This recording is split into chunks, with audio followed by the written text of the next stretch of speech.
waliba waxa uu jecel yahay inuu guul gaadho laakiin badankeenu ma gaadhno sababtoo ah dadka waxa kala saaraa waa dadaalka dulqaadka samirka iyo hababka uu wajahayo carqaladaha ka hor yimaada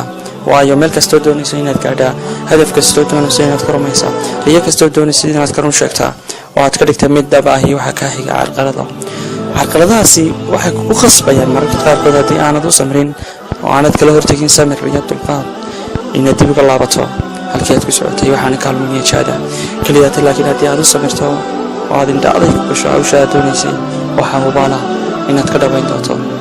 weligaa iska ilaali inaad dib u eegtid halkaad shalayto la soo martay dhibaatadii shalayto kugu dhacday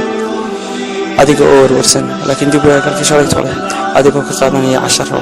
oo ka qaadanaya khibrad waayo khibraddu waxay kaa caawinaysaa inaad ku dhaaftid carqaladaha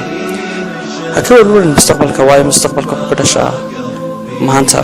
afcaashan aad qabanayso waqtiga xaadirkan laakiin qurxiso oo qaabayso noloshaada ku jirtid kuna faraxsano iskuulada maalinba maalinta ka dambaysa inaad horumarayso oo aad tayayso adiga oo leh waxay dhaafay ma jaba waxaan tiigsadaa samir filashadaydu waa khayr waxaan baafiyaa guul